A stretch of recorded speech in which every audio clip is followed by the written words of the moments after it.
This was the man with one hand who demonstrated that ability to bounce back when hit. So this is the quality of resilience. The second thing about growing your grit is ability to tolerate pain. As the saying goes, no pain and no gain. If we wish to progress, we have to push ourselves outside of our comfort zone.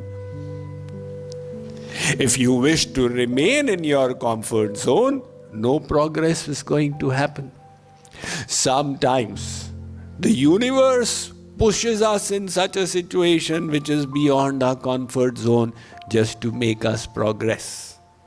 So, pain is not necessarily a bad thing. Sri Krishna has said, Matra sparshastu kaunteya shitoshna sukha dukkhada agama paino nityastan-stitikshasva bharata. Arjun, this non-permanent appearance of happiness and distress, pain and pleasure, victory and defeat, is like the winter and the summer seasons. The night and the day, they will come and they will go. But a person who wishes to lead a purposeful life, a life of purpose, doesn't give importance to these feelings and these sensations and just goes ahead and does the needful, even though it may be painful. And that is how people make progress. Consider now the example of Glenn Cunningham. Oh my God, he was in Kansas, a little boy who used to accompany his elder brother, 1914, 1915, etc., to the school in the morning in the winters and light the boiler so that when the other students came, they would have hot water. One day, unknown to the two brothers, the fuel in the boiler had been changed. And when they lit it, it just exploded. His brother suffered a spot death and Glenn's legs were charred beyond recognition. He was taken to the hospital. The doctor said, look, we have two options. Either we amputate his legs, or else he will remain a cripple and he will stick to the wheelchair all his life. But Glenn was a fighter. And after 2 years in the hospital, when he was brought home, his mother had to go to the market. She would put him in a box and she would pull the box with a rope. But he would start rocking it. And then he would rock it so much he would fall out. And he would try to stand, to the consternation of his mother. And if he was on a wheelchair, he would just bear the pain and stand.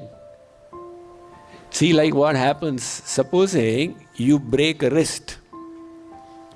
Now your wrist is in a cast. It remains in the cast for 4 weeks or whatever. And when you remove the cast, the wrist is jammed. And the physiotherapist says, look, there's only one way to get it moving now. You have to bear with the pain. So he was bearing with the pain and slowly he was able to stand. And then one day he was able to walk. And then he was running. And then he was running even faster. Until he started running the fastest in the school. And he became a national level runner. He was running so fast, people called him the Kansas Flyer. And in the year 1932, he won the gold medal, in which at that time it was a part of the Olympics, the 1 mile race. This was the person whom doctors had written off as somebody who would be consigned to the wheelchair all his life. and he broke through it by his ability to bear with discomfort. So that bearing with discomfort makes you a grittier person. We discussed becoming more resilient, bearing with discomfort, and the third one is when you have a sense of purpose. Those who are driven by purpose will tolerate great difficulties to fulfill what they find great meaning in. If you find meaning in it. I've heard of two warring tribes in the Andes. One lived on the plains and one in the mountains, and they had this tremendous enmity between them. One day, the mountain tribe descended on the plains. So they burnt a lot of huts and took a little child along with them and left. And the plains tribe was in consternation. What a big insult. How do we get our little lad back? Because they were not habituated to climbing the mountain, let alone fighting a war on the mountain. They were on the foothill base when they found the lad's mother with the baby in her hands descending from above.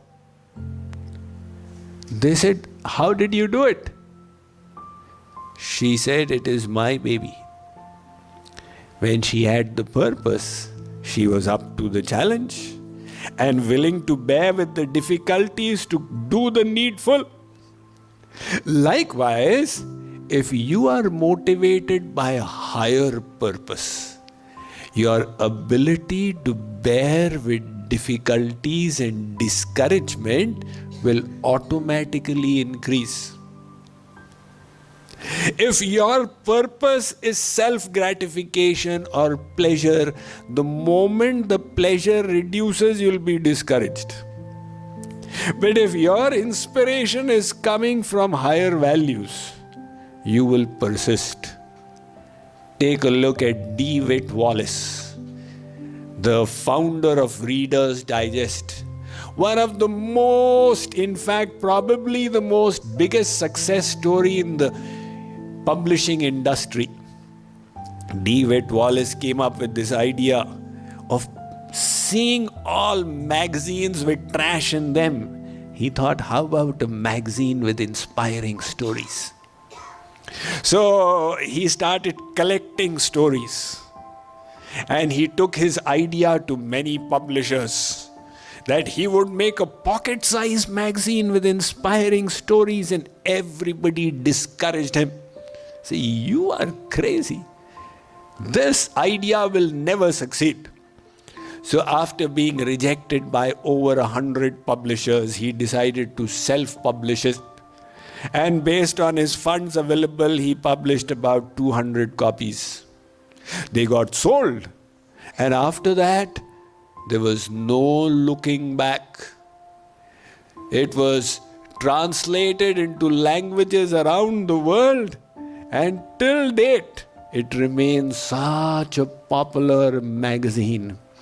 So D. Witt Wallace, his refusal to get discouraged was fueled by his higher purpose.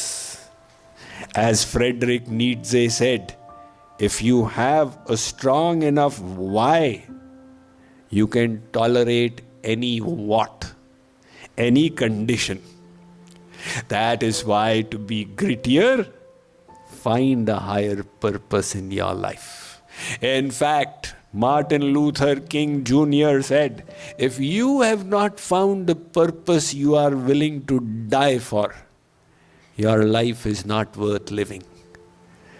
The quality in life comes from that purpose.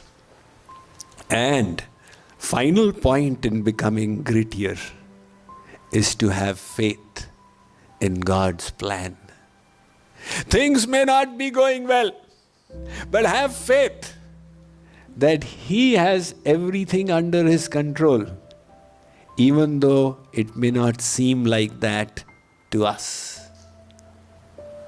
One little child saw his grandmother working on something and said, "Dadi, what are you doing?"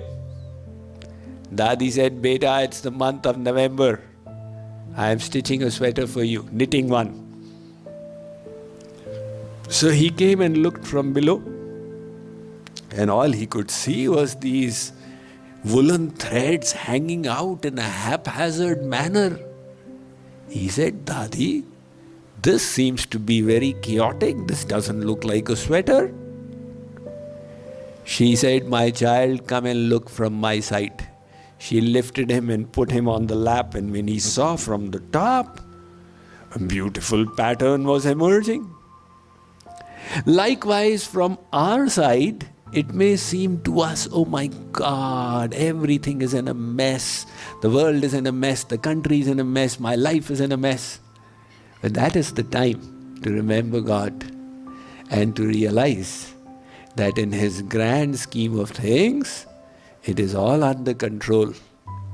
Why we think it's in a mess is because our objective is comfort. And God's objective for creation is not comfort, but the progress of the soul. So from His perspective, what seems chaotic to us may be serving an evolutionary purpose. It's just like the COVID. Now when the COVID came, everybody was so disturbed. And of course, there was a lot of death as well, which was very unfortunate. But in retrospect, when people contemplate about what happened, and I go around asking, most people say, that turned out to be actually a good period. I progressed so much from inside. It was a time to reset and contemplate. I was running on the outside, and I got a chance to go inside myself. So that apparent chaos also had a meaning to it. When we have this faith in God's plan, then we are always optimistic, no matter what. I am reminded of the little girl who was traveling by flight, and a big businessman was sitting by her side. Now the plane hit turbulence, and this was really severe. It started vibrating. Everybody in the flight panicked, because there's nothing you can do at that time. You're just at the disposal of the situation. But this girl was playfully just continuing with her work. The business person was very impressed. "My child, everybody is anxious in the plane except you. What is the secret of your inner composure?" The girl said, "My father is the pilot of the plane. He's taking me home. I've got nothing to worry about." So have faith that the Supreme Lord is the pilot of your plane. You may not understand everything now. Put the cord of your life in His hands, and you will be less worried and grow in the quality of grit, the determination, the persistence to proceed, continue till the very end. This quality will be required for material success and for spiritual success. Because the spiritual journey will also have its challenges. Sri Krishna says, "Manushyanam sahasreshu kaschid yatati siddhaye yatatam api siddhanam kaschin mam veti tatvatah." Arjuna, out of thousands, one endeavors to know me. Out of thousands who strive, one knows me in truth. And what happens to the others? they don't persist till the end.